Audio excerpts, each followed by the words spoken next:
So if it was ever a me and him type kind of setup where we would be sparring, I'd have the boxing gloves on.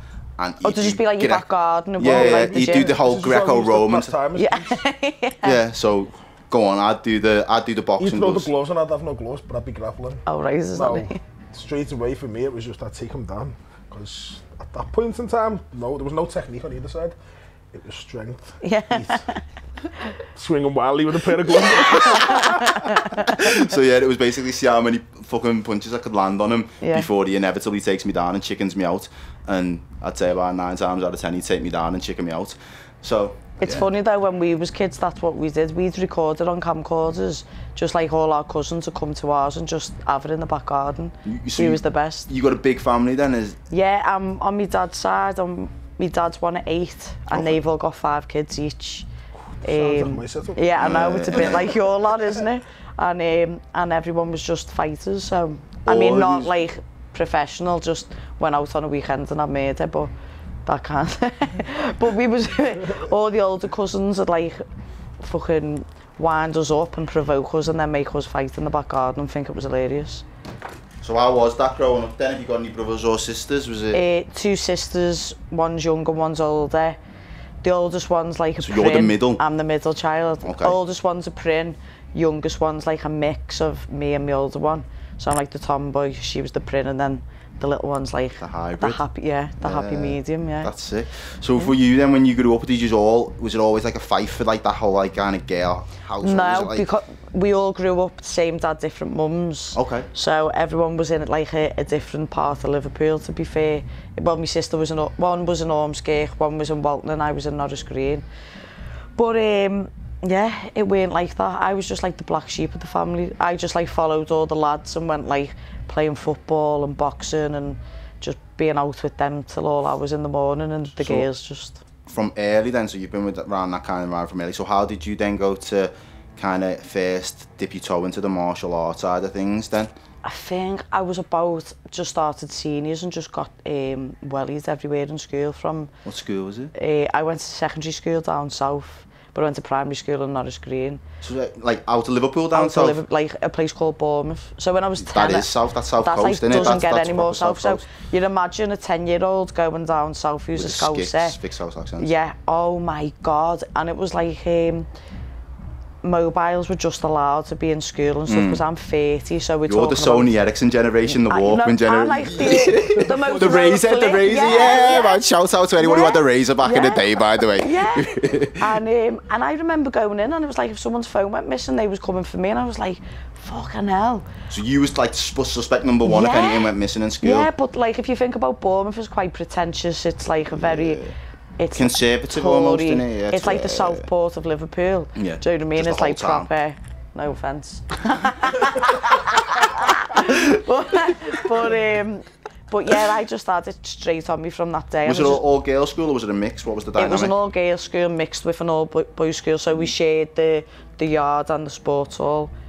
But all your lessons were done? All my lessons were different, but if you can imagine like lunchtime and fucking like breaks, what would go on, like it was mad. It was mad. So that's a mad dynamic, that, innit? Because like my school was just mixed. Two different schools though, 2 different names. Same uniforms, all different. Yeah. But you shared the same facilities. That is weird. But I suppose that's kind of like how it was for you when you was in 6th form almost. Was it? Yeah, but my school, it was an all boys school. Yeah. It was just in 6th form. It was mixed. With another girl, 6th form. Not only you could apply from any background. It was just in 6th form. It was kind of like. You're allowed girls. If that's it. Was it mad after not like? Nah, because obviously it's only school that we weren't mixing with girls. But like, yeah, I don't know. I didn't have a good experience in 6th form, if I'm honest. Didn't you? It was a waste of time, but it allowed me to decide. Where you was going to go. I gained the MA from it. Yeah. This boy in his EMA, like, he's such a hustler. I didn't get none, I had to work at Subway. Did you not? Hence my name, Meatball. So this is how the name... This is how the name came, so go on. So my ma wouldn't sign the, do you know the form that says like how much your household earns? Yeah, like, yeah. My dad weren't living there, but do you know what I mean? So I never got a means test, so I could never get none, so I had to work at Subway. Okay, and when I used to finish my shift and then go to the boxing gym, to the MMA gym, sorry, my coach went, you fucking stink of meatballs, and then we didn't do you ever go to fighting in the UFC, you go to different fight shows and then they're like, meatball, yeah, because you like, yeah, I'm like, no, like marinara, yeah. Yeah, so it just stuck from there. Yeah, it's great. But like, there's a few names in fighting that you just don't forget, like Paddy the Baddy, Meatball Molly. They're just like one-offs, aren't they? Nah, it works, definitely. So, just that upbringing then, what was that kind of, because we was discussing this just briefly about like that crossover of kind of, when did you realise I can bang? Do you know what I mean? Not like, but you know what I mean? Like, but like last week. I'm just joking. What I was going to say, probably, I was doing martial arts from 11 to 16 traditional background, so like karate, Thai boxing, kickboxing. My mum never let me do boxing, but boxing gyms wouldn't let me in. But that was my goal, that was my dream. Like, I just wanted to be a boxer. What was the reason? Gears aren't allowed. Is it, yeah? Yeah, so gears weren't allowed in gyms. Like, and is this where you were still situated down south? Yeah, all of this kind of was happening down south? And then when I was 16 and finished school, I got signed for Liverpool to play professionally. Footy? So then I moved back, Oh, sick. What position did you play? Centre mid or left mid. Oh, sick. So like 2006 to 2010, like I was at Liverpool. You always. So how did you go from the kind of the gym regime? How did you get picked up to be? So because as a kid, I was just like in and out of like it. I had structure. I grew up around a lot of. My parents were drug addicts and my family was in and out of prison. So my routine and to keep me not following that path was like I needed some kind of what's it called? Outreach activities outside. Yeah, like it was like I went like my mum tried sending me to like acting classes and like I'm actually a published poet. Like as a kid, she had me write. Come on. So she had me like going to like writing lessons and like I could converse through like poetry and art. And then when I found martial arts, for me that was poetry in motion because it was like it was self-expression through like movement. But then I went to Devon with my cousins. They was on a football tournament and Keith Cliff was the manager at Liverpool, seeing all of us talking Scouse, and he was watching me playing football. He went, we're having trials, come to trials. Yeah. So then on the day of my last GCSE, I said, Mum, I'm going to my nan's for the summer, because I'd always come home for the summer holidays. And then I went to the trials and 2 weeks later they went, yeah, sound, you're in. So I rang my mum, I went, I'm not coming back. And then... So your mum lived down in Bournemouth at this point? Okay. She's still there now. And my mum went, you can play football, but you need a backup plan, so you need to go to college. So I rang Liverpool Community College and I'd done sport recreation, and the sporting side was basketball or boxing.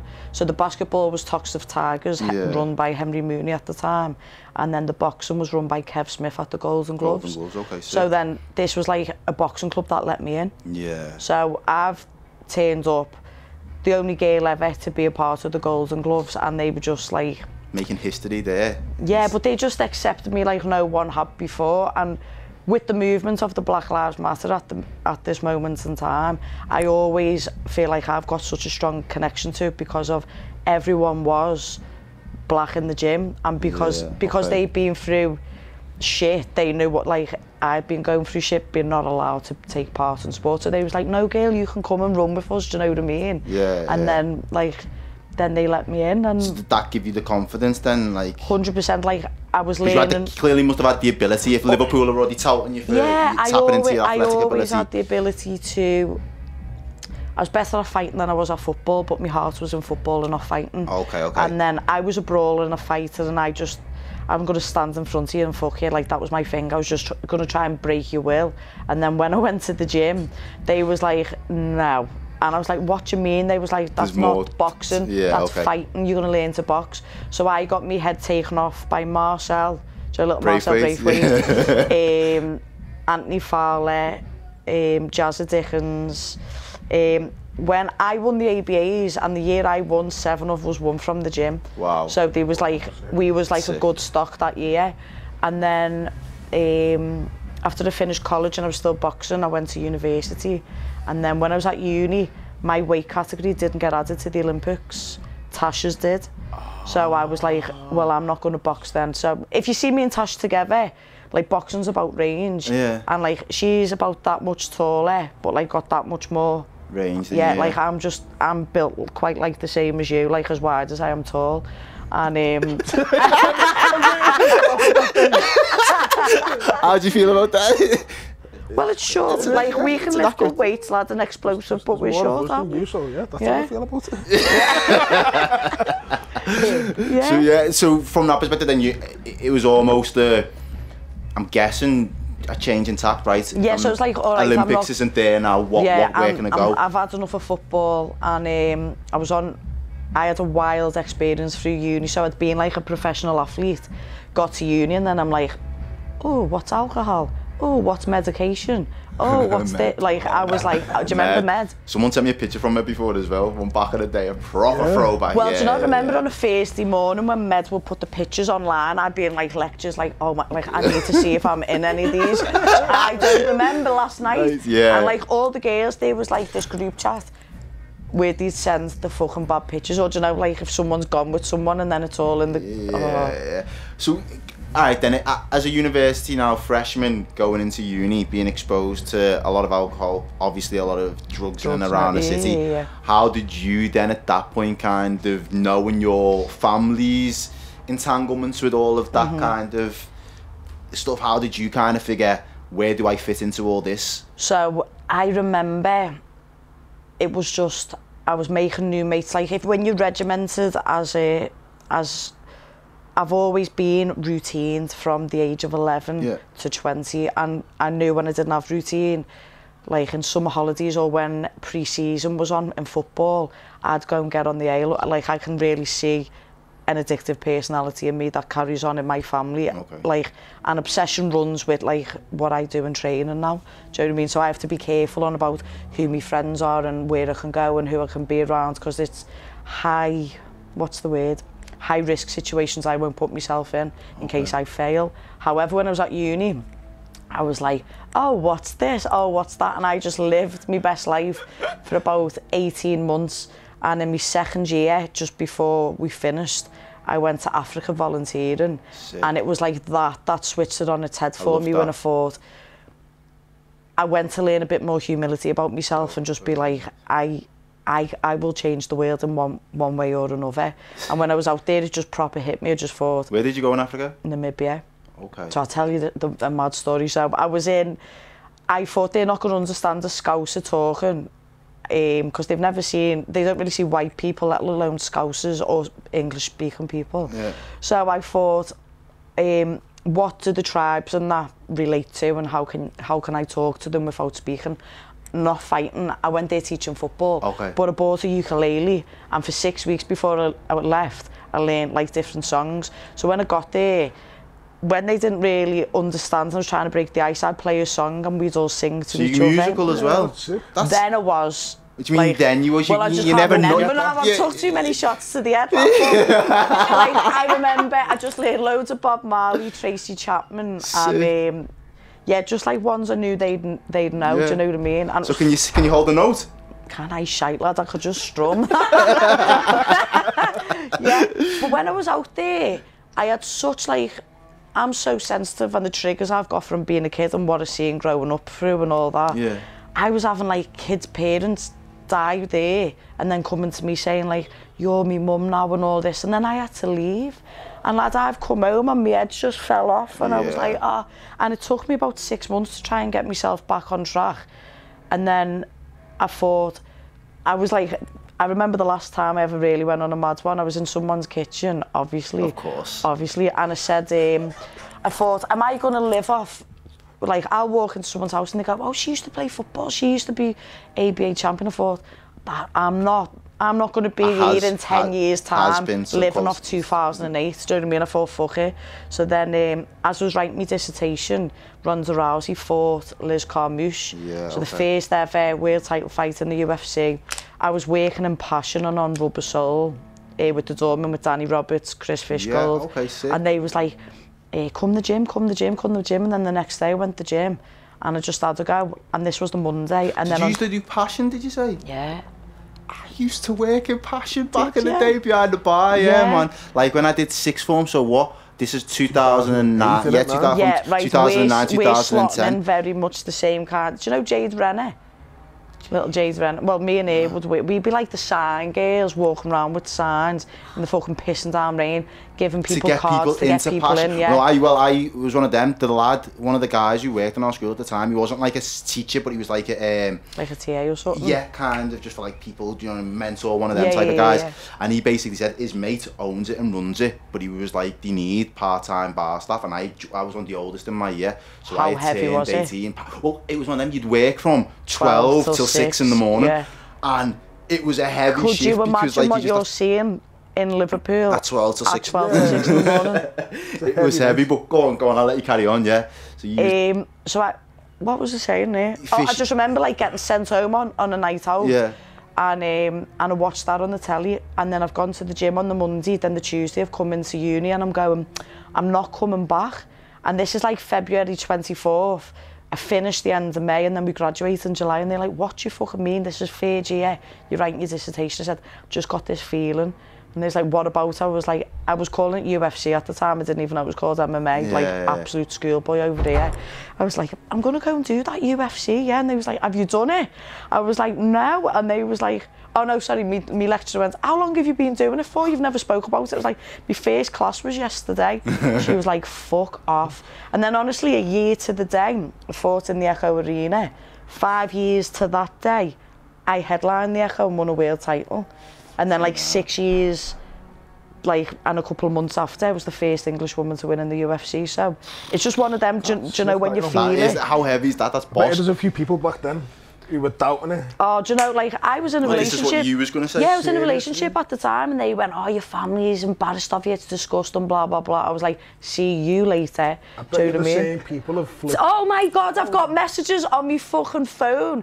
Every fight, we're all sitting here watching you. We're so proud of you. Always knew you can do it. Off X's and and I'm just like, oh, get a grip. Yeah, but like when we talking about the time when it's like, could I be around certain people and knowing what my downfalls are and what I can and can't do. Like when I was like 6 months into fighting and I knew it's what I wanted to do, I moved down south back again to where my mum lives. Okay. Because too much distractions up here. Everyone had a BlackBerry, and I messaged my mates going, I'm so sociable, but I messaged my mates like, I need you to believe in me, like this is my thing, and I'm not quite strong enough to say no, and they just still didn't, and I thought, you know what, I need to disassociate myself, so I moved away for 3 years down south. And I've got this tattoo on my arm. This is like sacrifices that people don't really know. They never know. Wouldn't ever know this about me. Do you know what I mean? But I mean, I know you speak on podcasts quite often in the city, but again, it's not common knowledge. I can't imagine. One thing I was going to mention then is the fact that is there any part of you that regrets not getting the degree? I got it. You got the degree. I finished it. Like, this is going to sound so mad. Like, I was doing like, I'd work 11 at night till 7 in the morning in Subway. Then when I'd go straight to the gym in the morning and do like the pro session in the morning, go home, have a sleep, write some more on the dissertation, go back to training, then go back. I'd train 5 till 7, just chill with the lads, then go back and do the 11-7 again at Subway, because I didn't get a loan. So like, I've done it all on myself. But just so I don't forget and bring it back to this, when I was in Bournemouth, I still had this little bit of an unhealthy relationship with alcohol, and I'd just never been taught to drink and enjoy a drink. It was like, I learned to drink at uni, so the culture was like, get fucked, games, and like, I'm going out for drinks and I'm like, right, down in one, and they're like, who the fuck is this? Do you know what I mean? So I got this tattoo, so it's a Japanese symbol, it's called Ippon, and my gym in Bournemouth was called Ippon, and it means to win in one move. So in judo, if you throw someone on the back, the judge will go Ippon, and then you win. And then I got an octagon, because that's what I fight in. But every time I'd be in a fight camp and I'd think about drinking or going out, and I'd pick it up with that hand, I think, fucking put it down and crack on.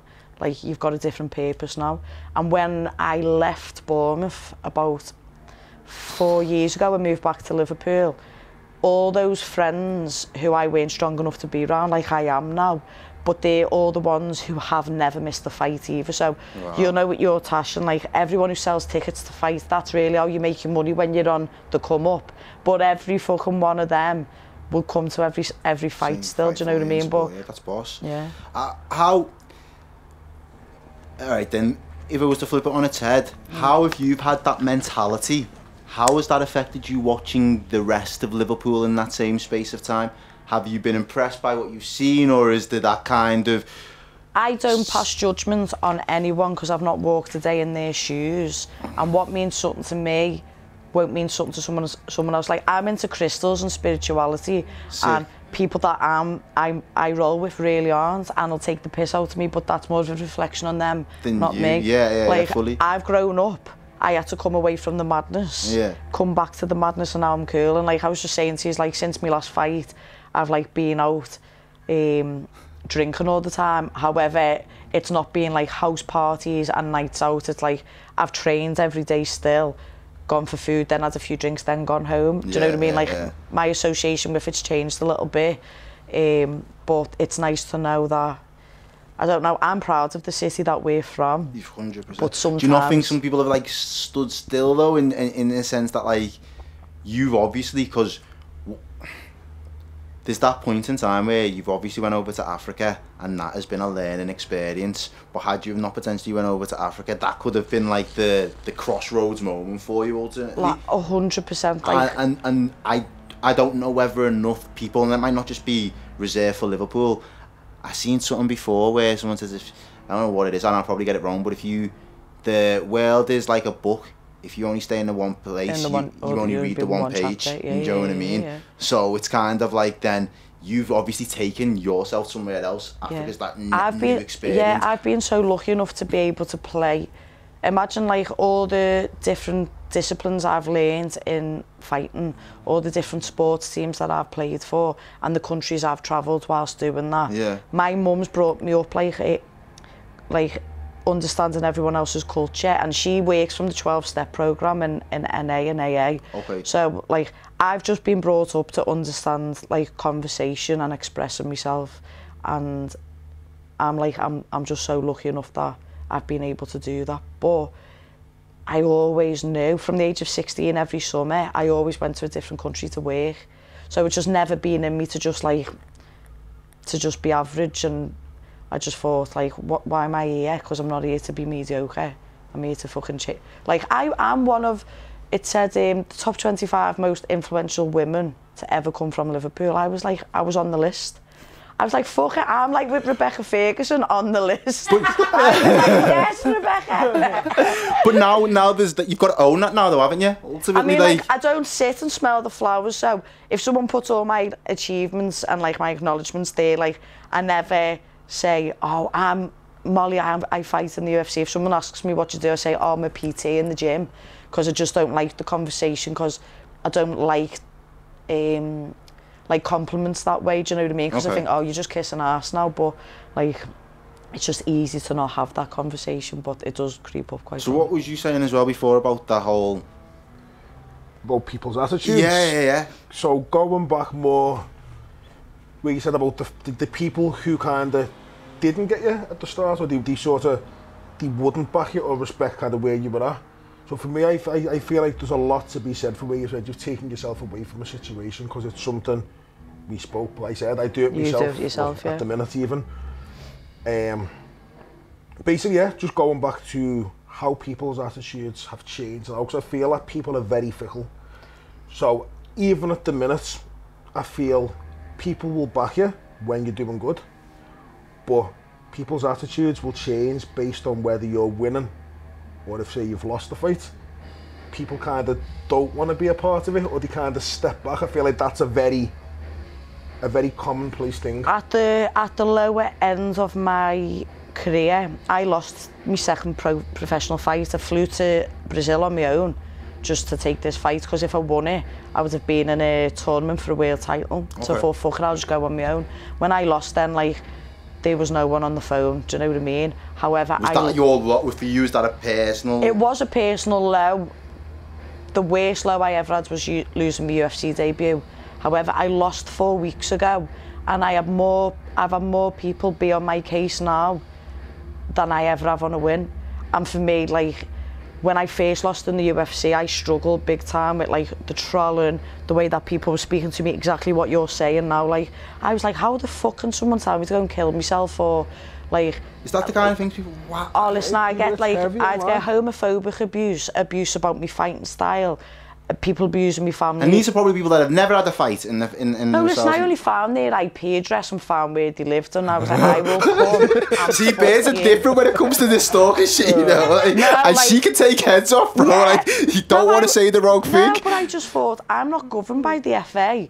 So I'm not this girl who's like, I like your mentality. I've signed this. Like, if you're going to step to me, I will come and fuck you. Like, don't think that you can say that and there's no repercussion for your actions, because that's not how it works. However, when you've got thousands of them, it's really hard to fucking do that. But the more I've grown as a person and people have actually... I've understood, like, I've been lucky enough to have loads of documentaries being made, and now people are aware of my story. They're not like, oh, she's just some mouthy bitch from Liverpool. They're like, she was just trying to sell a fight, but she's actually quite humble and all that kind of thing. So it's really changed now. And when people see, I don't know where I've come from, there's a man called Sergio Martinez, I'm not sure if you know him, he's a boxer, famous boxer. And he put a post on saying, when I won, I had 1,560 missed calls on my phone. When I lost, I had one missed call, and it was from my mum. He said, so like, make sure you realise who's there when you're up and who's there when you're down. And I just think I'm lucky enough to now be in a place in my life where my circle that I hold is like on the level. But when I lost, my circle obviously weren't on the level because no one was there then. Do you know what I mean? And it's a horrible place to be when you imagine, like, when everything that goes into it, though. Yeah, like when you compete and when I compete, it's like you have a certain amount of months, because yours will take us months, like 6 months. 5, 6 months. Yeah, so you do all of that, and then once it's done, it's like... It's over so quick. And then it's like post-comp blues, it's like, what the fuck do I do with my life now? Isn't it? Yeah, and if you don't win, what if you don't even win? It's like... It's not even that, I feel after it. So in the build-up to it, everyone wants to know, and you're a fighter, you're this person everyone's looking up to. After it, essentially, you're just somebody who trains in the gym again. That's how I've always found it to be anyway, because once everyone's shook your hand, congratulated you, or give you the hard look, or, you know, better next time, you're somebody who goes to the gym and trains. I feel that is hard to deal with. It's grief. I'm telling you, it's grief. It's like, do you know when someone dies in your family and everyone checks up on you for a little minute, and then it all stops after the funeral? It's like, oh shit, I've got to work through this on my own now. No, yeah. So, all right, well, give us the breakdown and like the process. The fight at Ireland process, what was that like for yourself? So, like, I was supposed to fight March 22nd in the O2 in London. Sick. I got signed my contract the 4th of December. Yeah. So it was like 14 weeks. I put so much money into the camp, so much of myself, like, it cost me so much sacrifice. 3 days from the fight, I was like 4 pounds overweight, which like you do in one bath. Yeah. So I was like, I'd done so much, and then they take it away from you and go, we don't actually know when you're next going to be fighting and all that. And then about 4 days later, Dana White like is in an interview saying, fuck it, they will make a fight Ireland. Yeah. And then I was just like, I'm not using lockdown as a time to be undisciplined. So the whole of lockdown, I'm not sure if you've seen on my social media, but like, I lent a boxing bag off someone, and I live in Kenny in terraced houses. And it's a bit like the same in Tocky, where you share like an entry. And there's like a lamppost, and I tied this boxing bag to it. There's fucking vandal grease hanging off it. And I was just knocking fuck out of this bag and I put it online. And someone sent me a message saying, Gail, I'll come and put scaffolding in your back garden, because that's a fucking show. A professional athlete shouldn't be fucking living proper like Rocky that. In it, yeah, but I just went, but I'm not like, I don't see myself as up there. It's like I still live in a terraced house with me nan. Yeah, do you know what I mean? But anyway, they've come and put this bag up, so I'd go and run round Sevy Park or ride my bike and then do a technical session on the bag. And that's how my fight camp was the whole of lockdown, because I got the call in lockdown saying, you're on the fucking island. I was like, sound.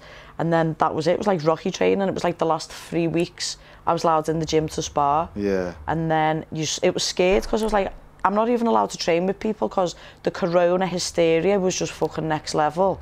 Do you know what I mean? Try and avoid that conversation. I won't have it, but I'll just... Is he a 5G? And I wouldn't say he's a 5G. He's not even at the forefront. No, do you know what I mean? He's deep down the rabbit hole, though. He's fully deep down the rabbit hole. But I think he's a Pizzagate. Can we say Pizzagate? Yeah, Pizzagate. Can we say Pizzagate? Can we? You said We've it. said it. Yeah. But yeah, he's one of them. He's more of that way. Yeah. But you know, you were saying. So like, we got picked up from Liverpool to London in this fucking minty hotel at Heathrow. We got corona tested and had 2 days on our own. Now, there was no room service, there was no fridge in the room, there was no kettle, right? So I ended up going to the shop before we went in. Imagine cutting weight, getting ready for the biggest fight of your life a week before you fight, and you can't train, there's no telly in your room, there's no way you can store your food. I was going round the fucking bend, and I ended up taking listen, it's not even funny. I had like incense sticks, I had all my crystals, I've got like a gratitude journal, and like I've got all like proper like self-help books, and I was just like working through my shit, skipping. Like I took energy drinks with me because I thought I'm not even going to have a fucking coffee, so I'll just enjoy an energy drink. It's like going Instagram live. It's like I was off my head. I was like, and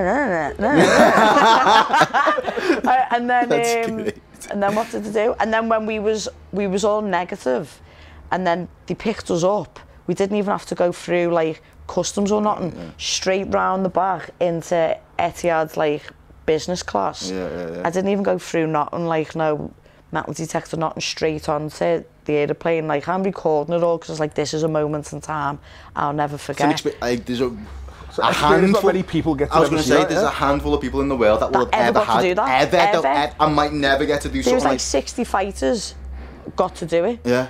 So anyway, lad, I'm only going up the stairs. Me coaches and training partners are in front of me, and they go to the right. And then when I showed them my ticket, they go, oh, to the left, Miss McCann. I'm like that. I'm only in fucking business class, aren't I? I was like, this girl from Norris Green's in business. I was like sat there like, and I'm like, right, I'm cutting weight. I'm like, can I have another Pepsi Max, please? And then they come to me giving me food, yeah. They only come with a fucking metal knife and fork, and you're like, what? Like a metal knife and fork. Steak. I had fucking steak on a plane. Joe was like, there's a goddamn snake on this plane. He was like, there's fucking steak on this plane. And I'm sat with all of these fighters. It was just all the fighters was in business class. And like, I kept like a vlog of all of it, and I was like crying in the toilet, like just like pure gratitude. I was like, my blessings, my cup's overflowing. I was like, how am I in this situation? It was like a pinch yourself moment. Listen, like I'm shaking. Chris Fishgold was sat next to me. We are two kids from worked in a fucking bar together, going on mad ones, do you know what I mean, to changing our lives, to be sitting on this fucking plane, going to be paid to fight on a fucking island in the middle of a pandemic. Eating steak on a plane. And then when we got there, we was in the W Hotel on the Abu Dhabi F1 fucking track. The race course, so we're sat there in our hotel room, and then you just hear, everyone's on the fucking things going round the track. I was like, oh my God. And Had you been over to the Emirates before? I've never been to UAE, yeah, no. It's sick. Like, I just wouldn't probably go to somewhere where gay people can get stoned to death. Do you know what I mean? Understandably so. Like, yeah. Understandably so. Yeah. How was, because again, as a female fighter in that side of the world, was it, did they just kind of flip it and just... So there's only ever been one female fight in Abu Dhabi before me, and it was the Khabib Justin Poirier card, like in the September, and it went down fine, but I remember BT rang me, and they went, how do you feel about being a female gay athlete fighting, like where it's not okay? And I said, I always said I'd not fight in Russia, Poland or the UAE because it's so like looked down upon, but then with the movement that's going on in life at the minute, I thought, how can I stand up for what I believe in? What you believe in and get your opportunity? Because I was going to say, I feel like the UAE is definitely getting better. There is still a lot of work to do. Done, I think the year, if it was my list of 3, probably the ones you've said, and I'd probably include Saudi Arabia. Maybe, women only just allowed to drive there, because do you know what I mean? They've relaxed a lot of laws in the UAE over the last couple of years for the likes of women as well and stuff, so I understand where you're coming from there, but I think you made the right call in the sense of you got the opportunity to stand in that. Like, how can I not, do you know what I mean? Without...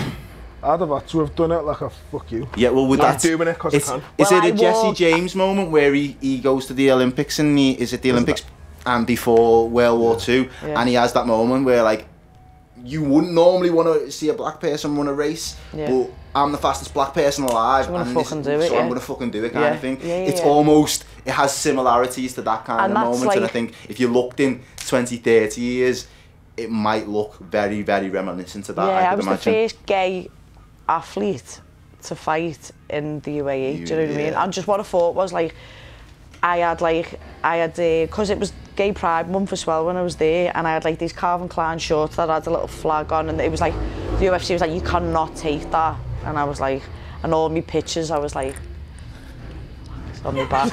I had gay, like, me and my mum had these matching, these Gay Pride Adidas slides that just said like, if you take your feet out, just said love is love.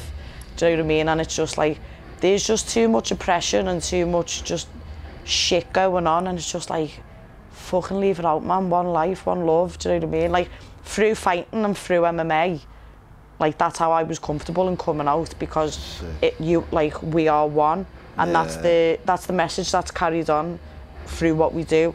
Black, white, yellow, gay, straight, Christian, fucking Muslim, whatever. Trans. Yeah. When you're on that mat, we're all equal. So it's really hard for people to understand prejudice when your mindset is everything's equal. Do you know what I mean? But yeah, I don't even know whether I should maybe I should ask this next. I know. Would you be supportive of trans fighters being able to? Like, I know that these people that are transitioned. And I'll go on record saying I'm having a trans wrestler come onto my podcast. Okay, sick. Called Mac, and he's now gone through the change. I have to be really careful how I say this. It's so hard. Because you get scared to put your foot in it. Yeah. But I'll say it like, unpick. He's not allowed to compete as a male. Yeah. Even though he is identifying as one. Okay. However, in the wrestling community, because he's beaten all the women, the fucking community hate him. So I've had to like really work my questions and like send them over to me. He's like, yeah, that one's fine, that one's not, that one's this and that. Like, I'm like, your story, I just want to tell it in its purest form so people can understand what you're going through. If a man is changed into a woman before they produce testosterone, so say before the age of like 11 and hit puberty, if they don't get that test, then I think that then they're fine to face women because they don't have that physical advantage. Okay. Because then you're on the same playing field. However, if you've had that testosterone, then your bones are denser, your muscles are stronger, then it's not fair. Okay. Now, I've fought at least 5 people who've been on steroids. Do you know what I mean? Yeah. And I've known they've been on steroids, and a few of them have been popped post. I don't give a fuck. Yeah. And I'll fight anyone who's in there with me. I don't care. Some people aren't the same. Okay. So. Yeah, no, that's fair enough. That's an issue that's come up in bodybuilding, the whole... Okay. Well, every woman has a jaw, like... in competition. Competition? I would say competing. And do you have a view on it yourself, personally? Because I don't think I've ever asked you, to be fair. Is it men changing to women? Well, either or, just the whole topic of it. With bodybuilding, the whole criteria are different for... So whereas we'd say wrestling, there's a set of rules, it doesn't matter, them rules apply throughout. The criteria within bodybuilding differ from men to women, and obviously, as you say, a lot of hormones present in one and not the other and so on play a big role in it. So it would either put you at a severe advantage or disadvantage, or if you want to look at it. Honestly, for me to say it as it is, I don't think it has a place in bodybuilding, purely because the way in which it is categorised, scored kind of thing, is largely based upon criteria that would specifically apply to your sex. Yeah, so say if you was a man transition to a woman, you'd have more advantage over the woman, would you? If I decide now, Lend me, bro. I identify as a woman. Yeah. Marcella. I want to beat everyone who I come against. Yeah. Realistically. Yeah. So you're at an unfair advantage. So. And I don't see a woman transitioning to a man would be able to beat men. Yeah, do you know what I mean? So in something like that, I do feel that it's very important that it's kept. But then with some other sports, where, as you say, it's kind of one set of rules that doesn't really apply. Well, there is a female fighter called Fallon Fox, who was a man, transitioned to a woman, and has had maybe 7 professional bouts, really? Won 6, like nearly killed them. Like, I've got this thing for me where if you take performance-enhancing drugs, you should get done for murder if you're a fighter, because you could murder someone. Wow. Like, that's manslaughter. Like, you shouldn't be able to do that. Do you know what I mean? Because you can kill someone. With the power that you've got, and the abilities, the skills, 100%. It's just not fair. And she fractured all the girls' eye sockets, broke the face and all that. And then the girl I was supposed to fight in March, it's called Ashley Evans-Smith, she actually beat her just by wrestle fucking her. She like took her down, held her to the floor, and just stayed active, like punching her. This goes back to our fight. Yeah, it is that kind of thing. What? No, it's not at all. You said what you said. It's not at all. Anyway, so just before we round up, what is your future goals? What are some targets for yourself? What are you? Right, so scrap that. What are you currently manifesting? Because I know you'll probably feel that. Okay, short-term basis on my short-term goals. Every day I have to be better than the day I was yesterday. Okay. So how have you bettered yourself today then? Today, I've had no sugar. And I've trained for 5 hours. Okay, sick. Every day I try and do something for myself, my community and my family. Something little, but I started doing that in lockdown. It would be something as like knocking on the next door neighbour's door. She's all right. Do you need anything bringing in? When I go in the shop, that kind of thing. Yeah. And for my family, it could be something as to, I live with my nan. Yeah. Ask her how her day's been. Not in like life-changing. You've got to exert yourself. But like, you get caught up in your own shit, and it's like, I'll just come in, being out all day, go to bed because I'm fucked, and then my nan's not spoke to no one. Like, that could be a massive turning point for her day. Do you know what I mean? That's sick, I like that. Long-term goals. I've got a podcast myself and a coffee company, and my business side is just to make sure that within the next 5 years I'm monetised. Well, I say more 2 years, monetised, and me sponsors, like, I ended up getting sponsors from the first one. So, like, I was quite lucky with that, do you know what I mean? And I want to be a UFC world champion. Like, being a world champion is great in a different organisation, but I only had it for, like, 2 weeks before I got signed to the UFC. So then, like, I literally went to Turkey, took my belt on a holiday, enjoyed it for 2 weeks, got fat, and then, right, back to real life, you're at the bottom of the ladder again. And I love being the underdog, so it's good for me, and you don't get like an ego, or you don't live off that, do you know what I mean? Yeah. But until I've got a world title and bought me mum a house, that's like, I can't rest. So that's what I manifest. Won't stop.